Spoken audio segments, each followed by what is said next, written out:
ये है नूरानी कायदे की तख्ती नंबर 5 हरूफे लीन। इसके बारे में आज हम डिटेल में सीखेंगे। इससे पहले की वीडियो में हमने हरकत का रूल सीखा था, यानी तजवीद के जो रूल्स चल रहे हैं उसमें हमने हरकत सीख लिया है और हरूफे मद्दा सीख लिया है और मद्दे सिला भी हमने खूब डिटेल में और अच्छे से सीख लिया है। आज हम सीखेंगे हरूफे लीन को अच्छे से और डिटेल में। ये कितने होते हैं? ये 2 होते हैं, वाव और या। हरूफे लीन का मतलब क्या होता है? नरमी से पढ़े जाने वाले हरूफ। लीन का मतलब होता है नर्म और हरूफ का मतलब होता है लेटर्स। कौन से हैं वो 2 लेटर्स जो नरमी के साथ पढ़े जाते हैं? वाव या। इन दोनों लेटर्स को हमेशा नरमी के साथ पढ़ना चाहिए। कब पढ़ना चाहिए इनको नरमी के साथ? जब इन पर हरफे लीन का कायदा बनेगा तब। हरफे लीन का कायदा कब बनता है चलिए समझते हैं। हरफे लीन का कायदा बनने की 2 वजह है, यानी 2 कंडीशन है हरफे लीन बनने की। पहली कंडीशन में आता है वाव साकिन और उससे पहले जबर। हुरूफ मद्दा में आपने पढ़ा था कि वाव साकिन हो और उससे पहले किसी भी हर्फ पर पेश हो, लेकिन यहाँ पर थोड़ा चेंज है। अगर वाव साकिन से पहले पेश होगा तो वो हुरूफ मद्दा का कायदा बनेगा, लेकिन अगर वाव साकिन से पहले किसी भी हर्फ पर जबर होगा तो वो हरफे लीन का कायदा बनेगा। यहाँ पर वाव हरफे लीन बन गया है तो अब इस वाव को हमें नरमी के साथ पढ़ना है। अब ये वाव हरफे लीन बन गया है, यानी नर्म पढ़े जाने वाला लेटर। दूसरी कंडीशन क्या है हरफे लीन की? दूसरी कंडीशन है या साकिन हो और उससे पहले जबर हो। ये भी देखिए, या साकिन हो और उससे पहले किसी भी हर्फ पर जबर हो, तब ये या हरफे लीन बन जाएगी। अगर हमने यहाँ या साकिन से पहले जबर की जगह जेर लगा दिया तो फिर ये हरफे मद बन जाएगा। अब इस या को हमें खींच कर पढ़ना है 1 अलिफ के बराबर, और अब हम इसको नरमी के साथ नहीं पढ़ेंगे क्योंकि ये अभी नर्म वाला लेटर नहीं है। नरमी वाला लेटर कब बनेगा? ये जब इस या साकिन से पहले किसी भी हर्फ पर जबर हो, तब ये या साकिन नरमी वाला हरूफ यानी हरफे लीन बन जाएगा। जहां कहीं भी हरफे लीन का कायदा बनेगा, यानी वाव और या हरफे लीन कब बनेंगे, यानी नर्म पढ़े जाने वाले हरूफ जब ये बन जाएंगे, तो वहां पर हमें इन 3 चीजों का बहुत खास करके ध्यान रखना है। पहली चीज क्या है? नर्म आवाज के साथ पढ़ेंगे। कैसे पढ़ेंगे नर्म आवाज के साथ? बहुत सॉफ्टली, जैसे दाल वाव जबर दऊ, दऊ और दऊ, इसमें फर्क है। नंबर 2, जल्दी पढ़ेंगे। जल्दी कैसे पढ़ेंगे? दाल वाव जबर दऊ, दाल वाव जबर दऊ। इस तरह से अगर हम खींचेंगे तो फिर ये गलत हो जाएगा, यानी हरफे लीन गलत हो जाएगा। जल्दी पढ़ेंगे दऊ। नंबर 3, किस चीज का ख्याल रखना है? मारूफ पढ़ेंगे, मजहूल आवाज से बचेंगे। ये मारूफ और मजहूल क्या होता है ये मैंने आपको पिछली वीडियो में भी बताया है, इसमें भी मैं आपको समझाती हूँ।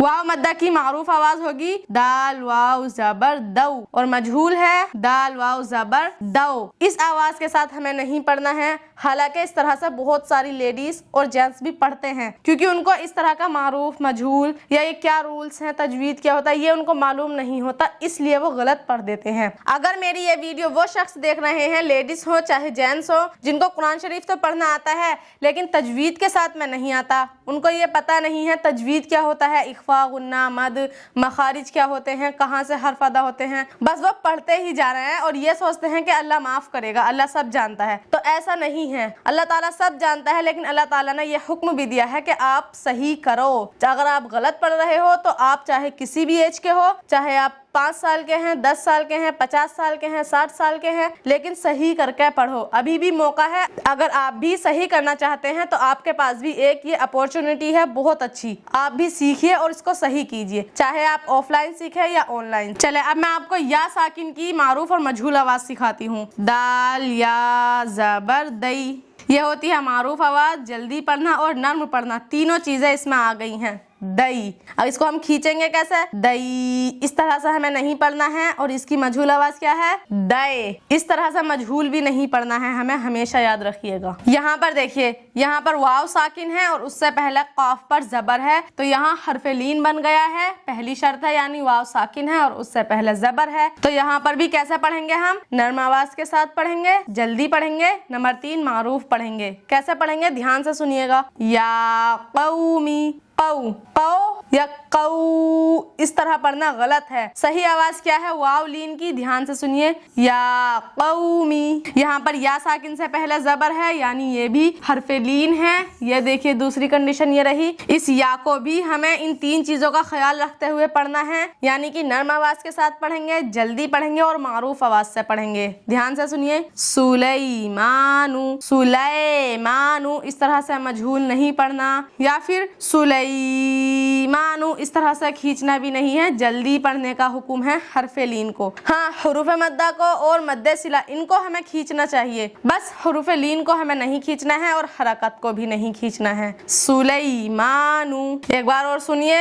या कौमी, काफ ही अदा करना है, मीम को नहीं खींचेंगे। या कौमी, सुलैमानु, सीन के अंदर सीटी की आवाज आनी चाहिए और बारीक पढ़ेंगे क्योंकि इस्तिफाल की सिफत है। सुलैमानु, या लीन और वाव लीन ये हमने अच्छे से समझ लिए हैं कि ये क्या होते हैं, कब बनते हैं, ये आपको मैंने अच्छे से समझा दिए हैं। नेक्स्ट वीडियो में हम वाव लीन यानी वाव साकिन से पहले जब भी किसी हर्फ पर जबर होगा तो इसकी हिजे कैसे करेंगे और रवा कैसे करेंगे, ये सारी चीजें हम नेक्स्ट वीडियो में सीखेंगे। अगर इस कायदे को समझने में आपको कोई भी प्रॉब्लम आई हो या कुछ भी समझ में ना आया हो थोड़ा सा भी, तो मुझे कमेंट में जरूर बताइएगा। मैं भी ये जानना चाहती हूँ कि आप लोगों को मेरा बताया हुआ समझ में आ रहा है या नहीं। अगर आपको समझ में नहीं आएगा तो इंशाल्लाह मैं पूरी कोशिश करूंगी अपनी कि आपको मैं सही से समझा सकूं और अपने आप को कुछ इम्प्रूव कर सकूं। तो वीडियो को लाइक और शेयर कीजिए, फॉलो और सब्सक्राइब भी कर लीजिए। अगर आप शेयर करेंगे अपने जानने वालों को, दोस्तों को, फैमिली मेंबर को, तो उनको भी बहुत कुछ सीखने मिलेगा। इस तरह से आप उनकी हेल्प करेंगे। ठीक है, नेक्स्ट वीडियो में मिलते हैं।